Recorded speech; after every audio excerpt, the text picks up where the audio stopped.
Arangkada magsasaka, usapang RCEF na. Modernong pagsasaka, kaagapay ng magsasaka. Isang magandang araw po at tani sa ating mga tagapakinig po. At lalong-lalo na po sa mga nakatutok po sa ating Facebook Live po, via Radyo Agree 90.1 FM Facebook page po. Welcome po sa panibagong episode po natin ng Usapang RCEF. Ako nga po pala si Carl, ang inyong bagong makakasama po sa Usapang RCEF.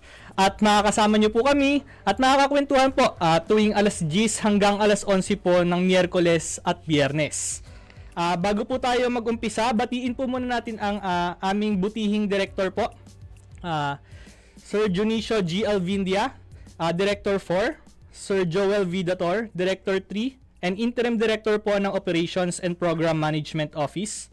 Sir Elijah Z. Davalos po, ng ACD Chief, and Interim Director po ng Extension, Support, Education and Training Services. Sir Andres M. Tuates Jr., BPED Chief and Interim Head of Coconut Trust Fund, Facility Management and Operations Division. Sir Nelson C. Santiago, LSD Chief and Interim Director for Research and Development. Binabati din po namin si Sir Jet Molek Subaba, Section Head po ng STIPS, at si Ma'am Best G.S. Magararo po, Section Head naman po ng STIDS. At syempre po, isang mainit din po na pagbati po sa lahat po ng empleyado pong naririto at nakikinig po. Lalong-lalo na po sa mga magigiting po naming drivers. Nawa po ay manatili po tayong ligtas sa ating mga biyahe po. Pagbati din po sa mga kasama po nating nasa field po o nasa travel. Stay safe po tayo dyan. Ayan.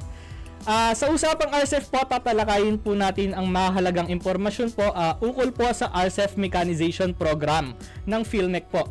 Kabilang po ang mga layunin nito, yung mga benepisyo po para po sa magsasaka at kung paano po ito makakatulong sa pagpapabuti po ng produktibidad at pagiging competitive po ng sektor po ng agrikultura sa ating bansa.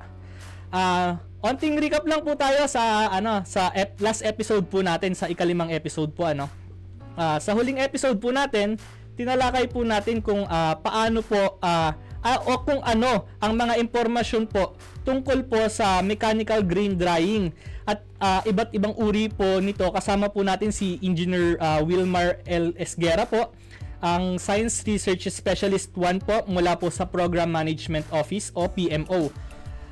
Kung na-miss nyo po yung last episode po natin, maaari nyo pong makita po ito o bisitahin po natin yung ating Facebook page po via Radyo Agree 90.1 FM ng DA PhilMech po.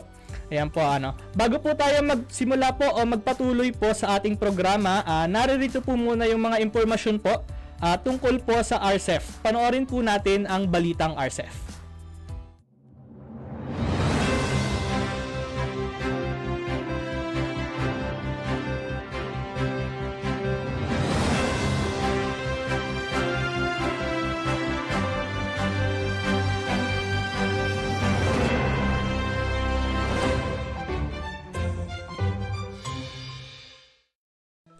RCEF Artes TWG nagpulong upang palakasin ang mga programa para sa mga magsasaka. Upang palakasin ang mga serbisyong sumusuporta sa mga magsasaka, nagsagawa ng pulong ang Technical Working Group ng RCEF Training Extension Services noong February 25 sa PhilRice Central Experiment Station. Tinalakay ang mga training and extension programs para sa mga magsasaka, pati na rin ang mga alituntunin sa pagpapatupad ng RCEF Artes. Inauguration ng RPS sa Agusan del Norte, idinaos. Opisyal nang binuksan ng PhilMech ang 63 million peso Rice Processing System 2 sa Santo Niño Multipurpose Cooperative sa Butuan City, Agusan del Norte noong February 27. Ito ay sa ilalim ng RCEF Mechanization Program na naglalayong pababain ang post-harvest losses, dagdagan ang kita ng magsasaka at gawing abot kamay ang dekalidad na bigas para sa mga mamamayan. PhilMec EDD nagsagawa ng Enterprise Needs Assessment.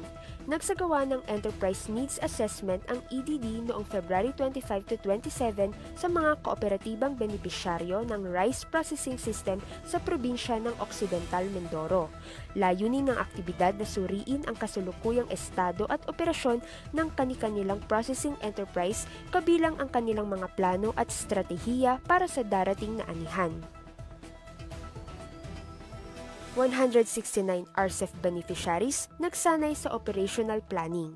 Umabot sa 169 na benepisyaryo ng RCEF Post-Harvest Technologies ang lumahok sa orientation workshop on farm machinery operation, management and enterprise development na isinagawa ng EDD mula February 10 to 21, 2025. Layunin ng aktibidad na bigyang kaalaman at kasanayan ang mga FCA beneficiaries sa paggawa ng operational plan. PhilMec muling nagbahagi ng kaalam sa post-harvest management. Naging tagapagsalita muli si SS Director Elijah Davalos sa ginanap na training course sa rice seed production and certification sa Balanga, Bataan noong February 28. Layunin nito na ihanda ang mga magsasaka sa lalawigan ng Bataan na magtaglay ng mas mataas na kalidad ng kasanayan sa rice seed production.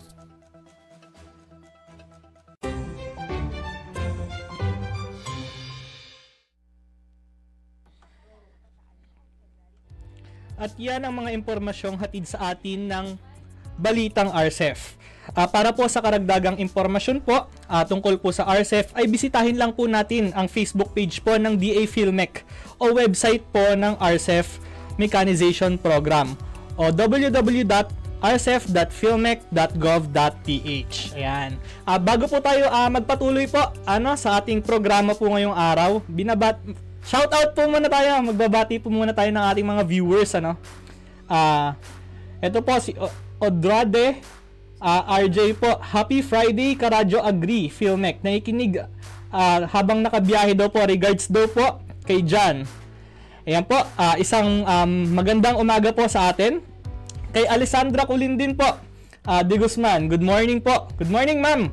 Kay Gian Padilla, good morning po, watching from ACD. Happy Friday. Ayan, Friday na po, Happy Friday po sa ating lahat. Nanonood din po si Sir Raymel de la Cruz, watching from Gian Padillas Latinos Association Incorporated. Ayan po. Happy Friday po sa atin. Ayan po. Ngayong episode naman po ay muli po nating tatalakayin po yung features and specifications po ng iba't ibang uri ng mechanical grain drying po mula sa RCEF Mechanization Program. Ngunit bago po yan po, pupunta na po tayo sa ating discussion proper. Ang grain drying po o pagpapatuyo po ng palay ay isang paraan po ng pag-aalis ng sobrang lulang tubig o yung moisture content po nating tinatawag ng butil upang hindi madaling masira po o mabulok ang mga ito. Ang mga inani po nating palay ay dapat po mapatuyo po agad upang maiwasan po ang pagkakaroon po ng hindi magandang amoy at tuluyang pagkasira po ng butil. Importante din po na maisagawa po natin ng tama ang pagpapatuyo po ng palay dahil ang ideal o recommended po natin na moisture content ng palay ay 13 hanggang 14% lamang po bago po ito i-imbak po at ipaghintay para sa mataas na presyo at karagdagang kita. Ang tamang pagpapatuyo po ng palay ay nagbibigay din po ng pagkakataon po para po may imbak ang palay sa angkop na panahon at maiwasan din po yung pagkabulok po nito o yung pagkasayang lalo na po sa panahon po ng tag-ulan po o bagyo o natural calamity o natural po na kalamidad. May dalawang practices nga po tayo na ng pagpapatuyo ng palay. Ito po yung sun drying po nating tinatawag o yung solar drying po at ang mechanical drying. Ano nga po ba yung pinagkaiba po ng dalawa nating practices atin po tatalakayin ito. Ang prosesong sun drying po o yung traditional drying ay inaabot po ng 3 hanggang 4 po na araw. Nangangailangan po ito ng maraming manggagawa at malawak na patuyuan po. Nabanggit nga din po sa discussion po kahapon na ang pagbibilad po ng palay sa mga kalsada ay pinagbabawal po para sa kaligtasan po ng bawat motorista sa anumang aksidente na maaari po maidulot nito dahil na din po sa nakabilad po na palay sa ating mga kalsada. Marami din po ang butil na nandudurog o kapag dinadaanan po ng pampubliko o pribado man na sasakyan, ang ginagamit po sa napatuyuan at nahahaluan po ito ng bato, Mahirap din po, nahihirapan din po ang mga manggagawa kung hindi po maganda ang panahon. Kung may ulan po o bagyo na magiging sanhi po ng pagkasira po ng ating palay kapag nabasa.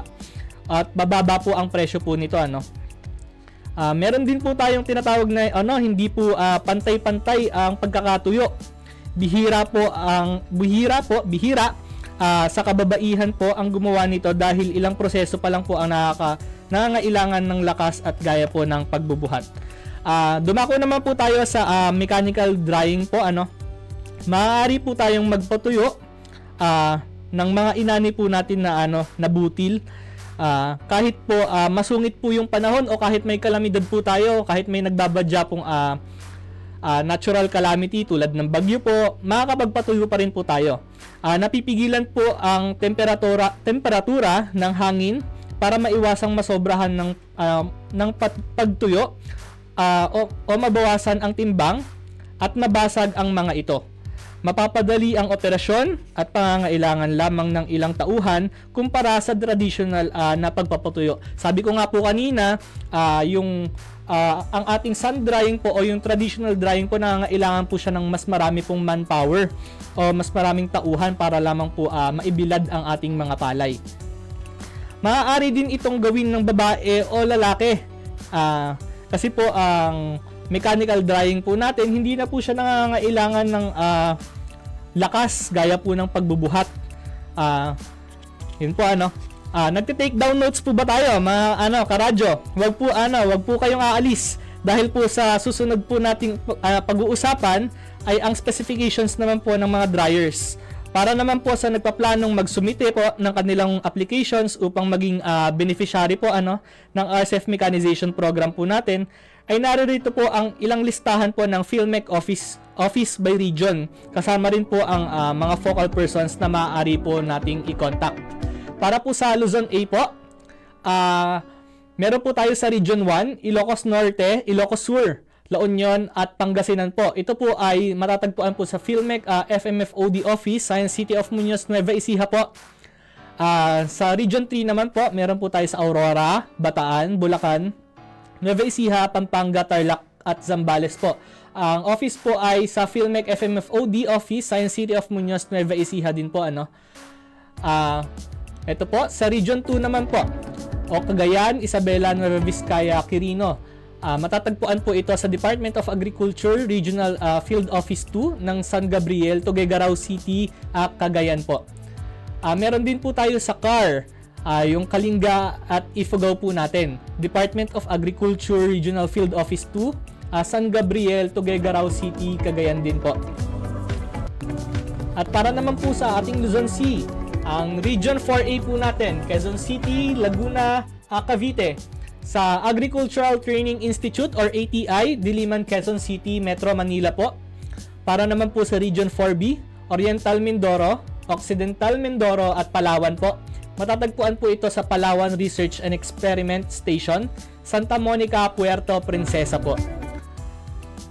Para naman po sa Region 5, Camarines Sur, Albay, Masbate at Sorsogon. Department of Agriculture Regional Field Office, number 5, Pili, Camarines Sur. At dumako naman po tayo sa Visayas po. Sa Visayas po natin, meron po tayo dito sa Region 6, Aklan, Antique, Capiz, Negros Occidental at Iloilo. Matatagpuan po ito sa Villarsipag Farm School, Barangay San Jose, San Miguel, Iloilo. Para naman po sa ating Region 7, sa DA Patco, PATCO, Barangay Looc, Dumaguete City, Negros Oriental. Para naman po sa Region 8, Leyte, Southern Leyte. Wait lang po. Region 8 po tayo, Leyte, Southern Leyte, Samar, Biliran. Sa PRTMDC, AES Compound, Barangay Balin sa Sayaw, sa Abuyog, Leyte po. Dumako naman po tayo sa Mindanao. Ayan po, ang Region 9, Zamboanga, Sibugay, Zamboanga del Sur, sa DARFO po, sa Liniesa, Pagadian City po. Region 10 po, sa Bukidnon, Lanao del Norte, Agusan del Sur, Surigao del Sur, sa DANMA-CLRC, sa Dalwagan, Mabalbay po, sa City, Bukidnon. At sa Region 13 naman po, sa Agusan del Norte, Agusan del Sur, at Surigao del Sur, DA Caraga, PEEDMO Building sa Capitol Site, Butuan City po. Ayan po. At sa Region 11 naman po, sa Davao del Norte, Davao de Oro, Davao Oriental at Davao del Sur po, sa DANMA-CLRC, sa Dalwagan, Mabalbay, City, Bukidnon po. Sa Region 12 po, sa North Cotabato, Sarangani, South Cotabato at Sultan Kudarat po. Sa PhilMec po office po natin sa DARFO, Regional Center, Carpenter Hill, Coronadal City. At sa BARM po natin, sa Maguindanao del Sur, Maguindanao del Norte at Lanao del Sur po. Office of the Engineering Division of MAFAR, BARM, Bangsamoro Government Center, Cotabato City. Ayan po ang ating mga list of PhilMec offices and regional focal persons po na makikita po natin na nagpa-flash po sa ating video via Facebook Live po. At ngayon naman po, mapapanood po natin ang RPS Rice Processing System po video from Pangasinan.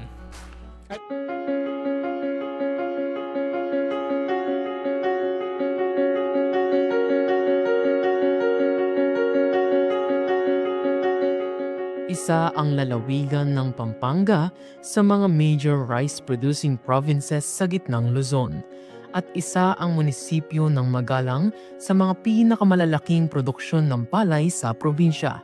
Ito'y nasa 32,395 metric tons taon-taon.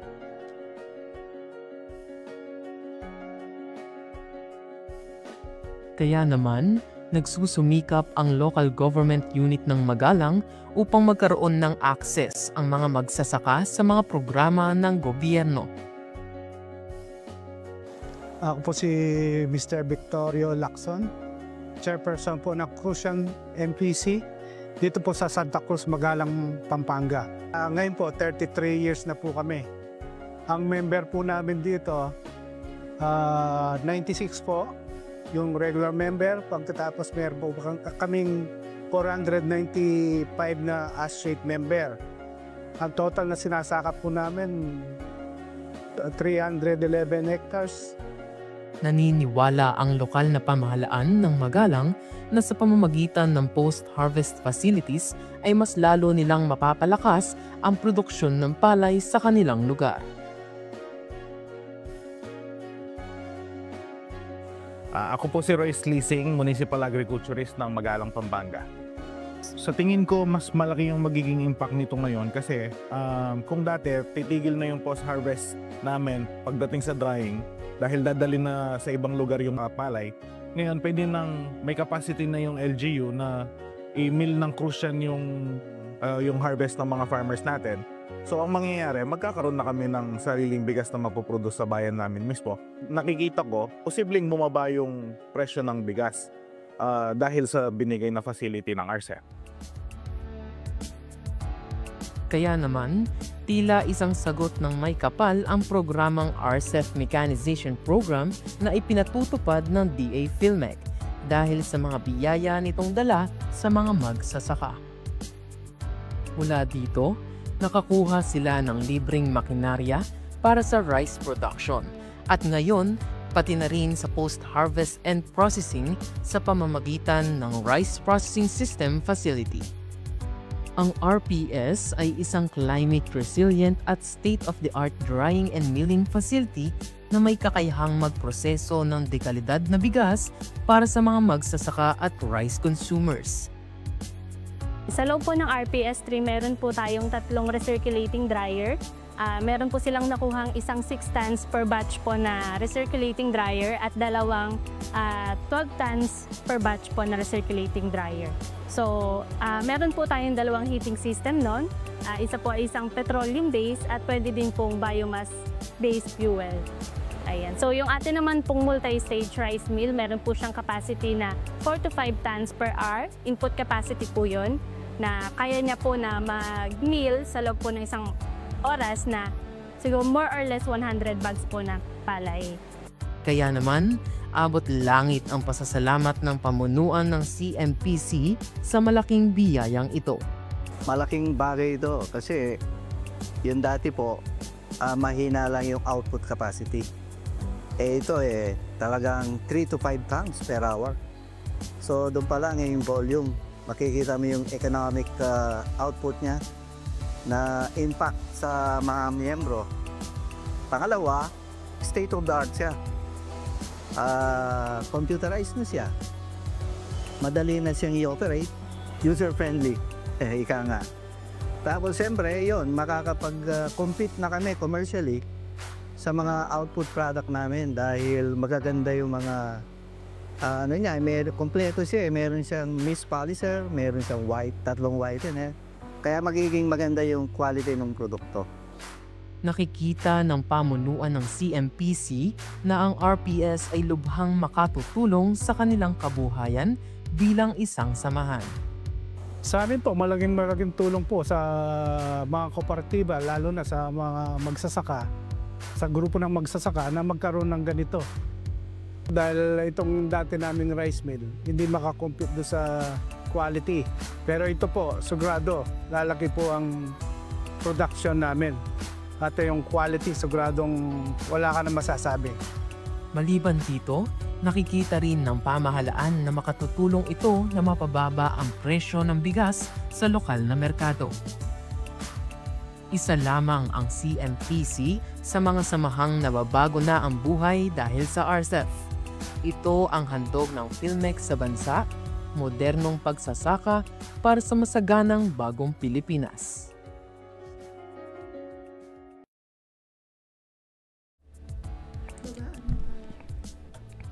At yan po ang ating RPS3 beneficiary po mula po sa Pampanga. Nawa po ay makatulong po ang mga RPS po na yan sa pagpapataas po ng kita ng inyong kooperatiba. Bago po tayo magpatuloy po sa ating review o discussion, babatiin lang po natin ang ating mga live viewers.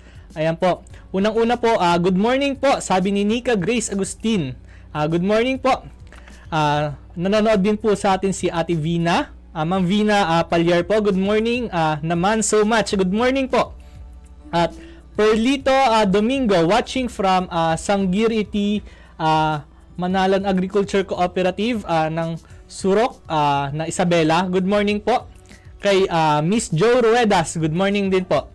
Good morning from San Miguel Burgos Irrigators Association Incorporated. Good morning po sa atin po dyan. Good morning din po. Good morning din po sa ating lahat. Sa pagpapatuloy po ng ating talakayan ngayon naman po ay dadako po tayo sa iba't ibang mechanical dryers po ng RCEF. Meron po tayong uri na tinatawag ng mechanical dryer.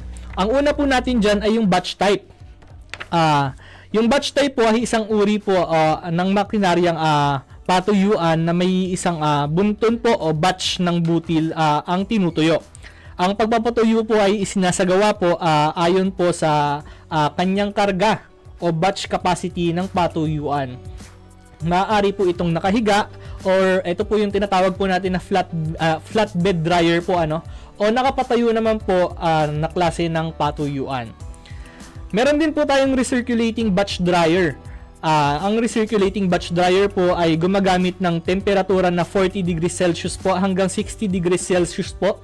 Depende po sa paunang lulang tubig o yung tinatawag po nga natin na moisture content po ng mga tutuyuing butil po. Umaabot po hanggang 12 hours po ang pagpapatuyo po ng palay mula sa 24% po na moisture content hanggang 14% po.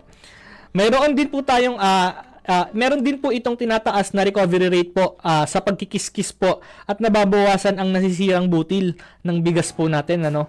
Nagbibigay din po ito ng mas maayos po na control sa temperatura at eksaktong halumigmig po ng palay. Ang may kapasidad po itong magtuyo mula 6 hanggang 10 tons per batch. Sa proseso po ng pagpapatuyo po natin, ang rate po ng pagbabawas ng moisture content or MC ay 0.8% lamang po kada oras na nagpapakita po ng consistent at epektibong pagpapatuyo po natin. Ang dryer po ay gumagamit ng diesel fed furnace po bilang sistema ng pagpapainit. Ang dryer po na ito ay nakakatulong po sa pagpapataas po ng milling yield po natin at head rice recovery po. Na nangangahulugan po na mas mataas po ang kalidad ng bigas na maaari po at mas marami pong buong butil ang makukuha po natin mula po sa ganitong proseso. Meron naman po tayong tinatawag din po na mobile grain dryer po. Ito po yung isang uri po ng demakinaryang patuyuan po na may isang bunton po o batch ng mga butil ang itinutuyo. Ito po ay may gulong na pwedeng hilahin ng iisang sasakyan upang maserbisyohan po ang mga individual na magsasaka sa kanilang mga lugar po na nais magpatuyo ng kanilang inaning palay.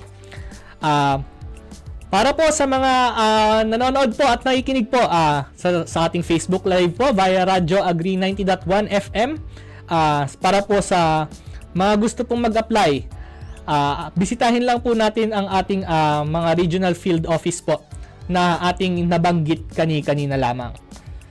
Ayan po. At ito po, meron pong babatiin lamang po si Ma'am Leia Padilla. Isang magandang araw po at magandang ani po sa ating lahat. Ayan. Para naman po dito sa ating huling segment, good morning po. Mabuhay RCF, mabuhay Carl. Ayan, sabi po ni Ma'am Christine Ang. Mabuhay ka din, Ma'am. Ayan po kay Ma'am Nida Ramirez. Good morning po from Good morning po. Good morning po from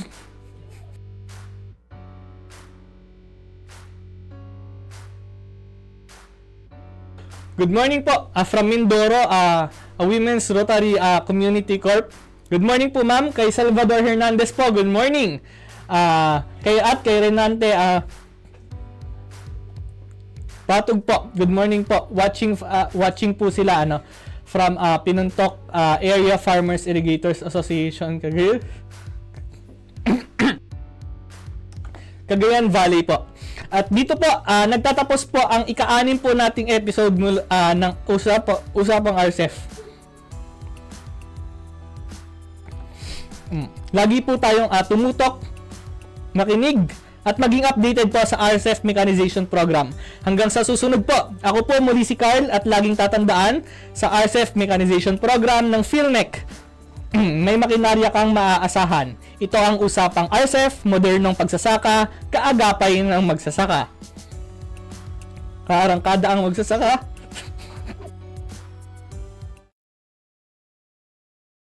Tamang makinarya.